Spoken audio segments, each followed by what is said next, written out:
Hi everyone, how you all doing? Do you remember when John Lennon said that the Beatles are bigger than Jesus Christ, and it caused all that uproar?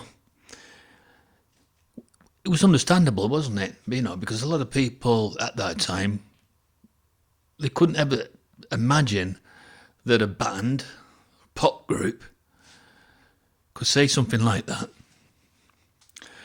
Do you think the Beatles said that, or John Lennon in particular?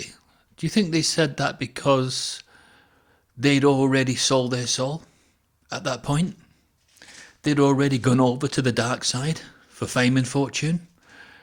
And do you think that John Lennon was using that phrase to inadvertently needle the Christian community? Nobody's really thought about that.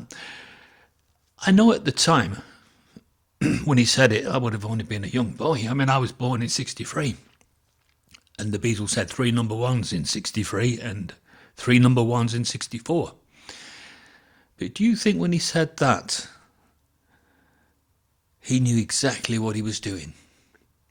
That was his true intention. And if he had have gone over to the dark side by selling his soul, I would completely understand how he could get that phrase out.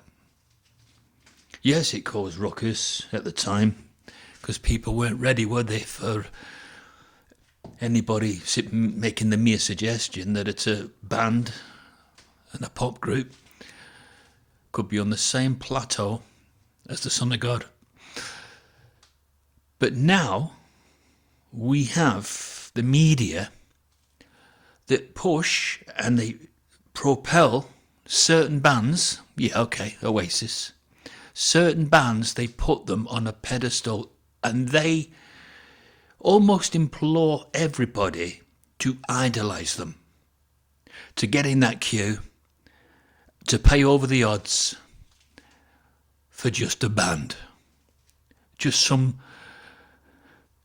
guys that learned to play a few instruments and wrote some songs.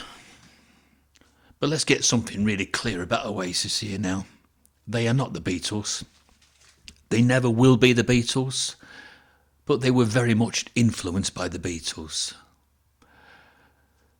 But will they be as good on their comeback next year as they were when they were at the height of the Britpop? When all those great bands were coming through from Manchester, and also we had bands like Blur, Damon Albarn, his band, and we had a lot of bands coming through that were breaking new grounds. But do you think people will give them a second chance if they're not right on the game? Let's just say that Liam is not as, I wouldn't say he was ever a fantastic vocalist because he always sings through his nose. I think we all know he's very nasally.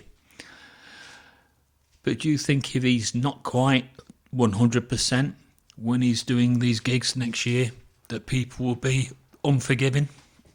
Well, I think that they should be unforgiving because they're going to be ripped off with tickets, paying over the odds, standing shoulder to shoulder with other so-called brainwashed fans. Then I suppose if that band don't live up to expectations, because this is what normally happens, bands don't always live up to expectations. Once they reform, they can't capture the one moment in time that they had. Very few can. So if Oasis don't do it, then it'll all be hype and tripe, and you've all then will have been well and truly ripped off.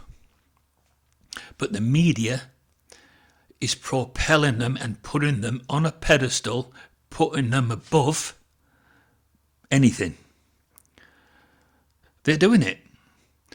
They're saying that, this is one of the greatest bands in the world.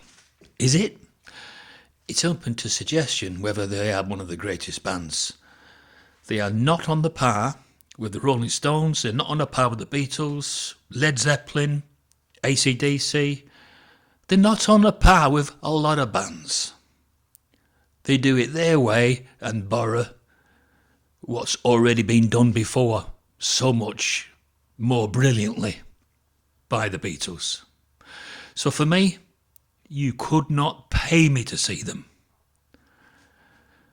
But all of you will pay over the odds and you'll get yourselves ripped off and you'll probably think, oh, it was worth it. Well, we'll see. We'll see whether it's worth it. I'll see you.